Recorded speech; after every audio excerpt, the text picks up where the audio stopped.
வணக்கம். எல்லாரும் எப்படி இருக்கீங்க? நல்லா இருக்கீங்களா? நான் காசிமேட்டுக்கு போயிருந்தேங்க மீன் வாங்குறதுக்காக. அங்கே வாளை மீன் ரொம்ப ஃப்ரெஷ்ஷாக இருந்தது, வாங்கிட்டு வந்திருக்கேன். அது எப்படி சுத்தம் செஞ்சு வறுக்கலான்றதை பார்க்கலாம் வாங்க. பாத்திரம் தேய்க்கிறேன்லங்க கம்பி நார், அதே மாதிரி ஒன்று வாங்கிக்கோங்க. அந்த கம்பி நார் இருந்தால் போதுங்க, அந்த மீனை சூப்பராக க்ளீன் பண்ணிடலாம்.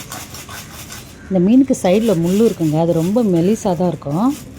இந்த சைடு முள்ளை பிடிச்சி இழுத்தாலே போதுங்க, சூப்பராக வந்துடும் முள். இந்த முள்ளை கட் பண்ணுறதுக்கு கத்திலாம் தேவையில்லைங்க, அப்படி ஈஸியாக வந்துடும். மீனை கட் பண்ணுறதுக்கு மட்டும் கத்தி இருந்தால் போதும். மீன் வயிற்றுக்குள்ளே நீட்டாக ரத்தமாக இருக்குங்க, அதை கண்டிப்பாக எடுத்துருங்க மறக்காமல். மீன் க்ளீன் பண்ண சொல்லவே அதெல்லாம் சுத்தமாக எடுத்துருங்க. அதெல்லாம் அதிகமாக இருந்துச்சுன்னா கவுச்சி வாடை வரும். மீனுக்கு தேவையான அளவுக்கு உப்பு எடுத்துங்க. ஒரு 3-4 தடவையாவது கண்டிப்பாக உப்பு போட்டு வராசுங்க. அப்போ தான் அதில் மேலே இருக்கிற அந்த வெள்ளையாக இருக்குங்க, அதுக்கு அது எல்லாமே வந்துடும். அதுக்கப்புறம் ஒரு 3-4 தடவை சும்மாவே போட்டு வராசிடுங்க. அதுக்கப்புறம் தண்ணி ஊற்றி நல்லா அலசி எடுத்துருங்க மீனை, சுத்தமாகிடும். அவ்வளோதாங்க, பாருங்கள் எவ்வளோ சுத்தமாக அலசியாச்சு, எவ்வளோ வெள்ளையாக இருக்குது.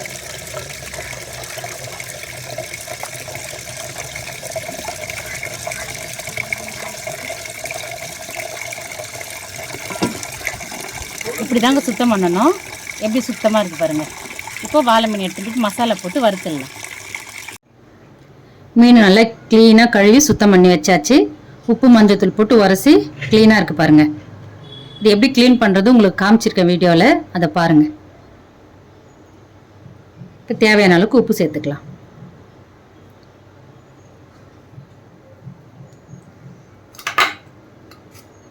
கொஞ்சமாக இஞ்சி பூண்டு பேஸ்ட்,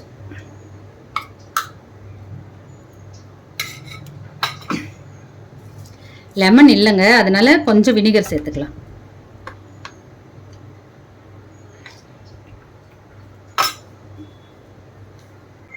தேவையான அளவுக்கு மிளகாத்தூள் சேர்த்துக்கலாம். வீட்டு மிளகாத்தூள் தான், குழம்பு மிளகாத்தூள், சில்லி பவுடர் இல்லை. உங்களுக்கு தேவைன்னா நீங்கள் சேர்த்துக்கலாம். போட்டு அப்படியே பிசைஞ்சிடலாம்.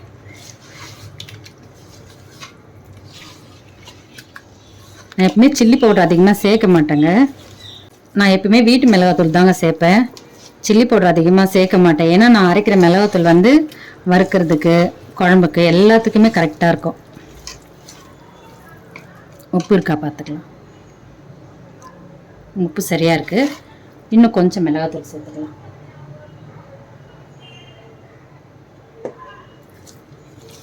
நான் மிளகாய் எப்படி அரைக்கிறதுன்னு சொல்லி நான் ஒரு வீடியோ போடுறேங்க, ரொம்ப நல்லாயிருக்கும் நம்ம வீட்டு மிளகாத்தூள். அவ்வளோதான், ஒரு 10 நிமிஷம் அப்படியே மூடி வச்சிடலாம்.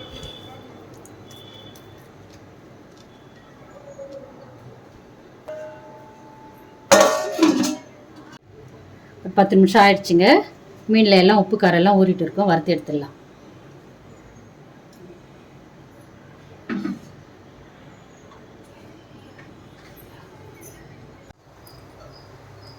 தோசைக்கல் நல்லா காஞ்சிடுச்சு. தேவையான அளவுக்கு எண்ணெய் ஊற்றிக்கலாம்.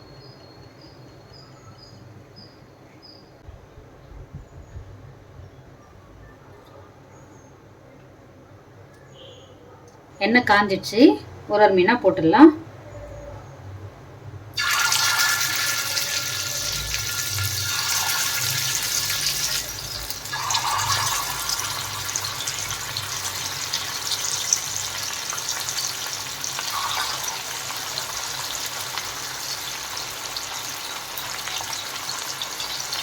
வாழை மீன் வறுத்து சாப்பிட்டா ரொம்ப நல்லாயிருக்கும்.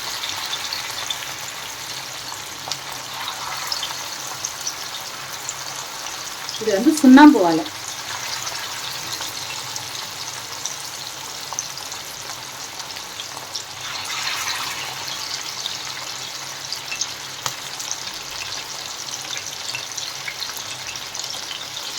சின்ன சின்ன மீன்லாம் சைடில் போட்டுடலாம். இதில் அதிகமாக செதை இருக்காது, வால் இல்லை, அதனால் ஓரமாக போட்டுடலாம், வெந்துடும்.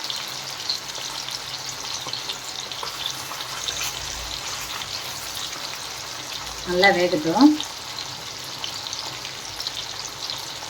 அடுப்பு வந்து கொஞ்சம் மெதுவாக வச்சுக்கோங்க. இன்னும் நம்ம வேகமாக வச்சா மீன் வேகாது, தீஞ்சிடும், உள்ளே வேகாது மீன். இதுவே வச்சுட்டா உள்ள வரைக்கும் நல்லா வெந்துடும்.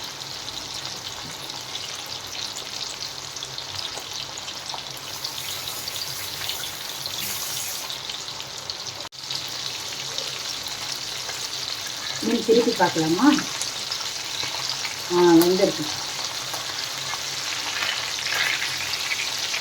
இல்லை, இது கொஞ்சம் வேகலை, இன்னும் கொஞ்சம் நேரம் ஆகுது. நடுவில் இருக்கிறது மட்டும் எடுத்துடலாம். நடுவில் இருக்கிறதுல வெந்துட்டு இருக்கு.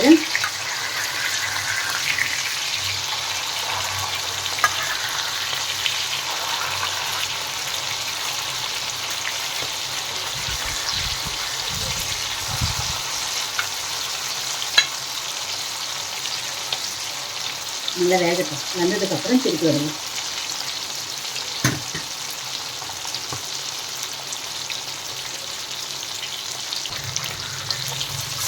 இது கொஞ்சம் வெந்துட்டு இருக்கு. இந்த சைட்லலாம் பார்க்கலாம்.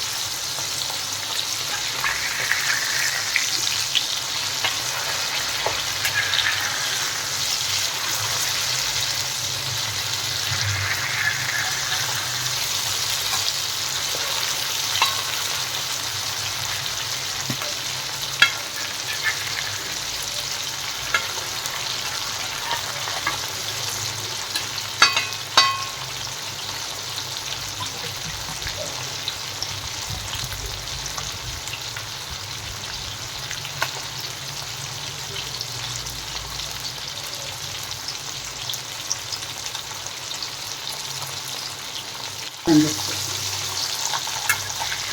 வேகாத மீன்லாம் கொஞ்சம் அப்படியே எடுத்துடலாம். வெந்த மீன்லாம் எடுத்துடலாம். இது நல்லா வெந்துட்டு இருக்கு.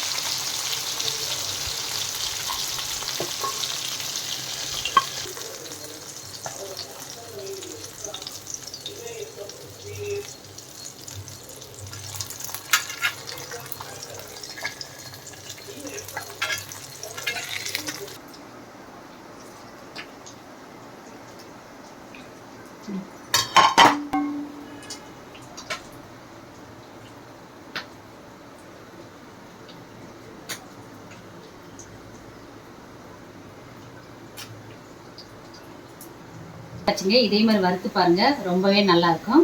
இந்த வீடியோ பிடிச்சிருந்தா லைக் பண்ணுங்க, ஷேர் பண்ணுங்க, கமெண்ட் பண்ணுங்க, மறக்காம சப்ஸ்கிரைப் பண்ணுங்க. இன்னொரு வீடியோவில் பார்க்கலாம்.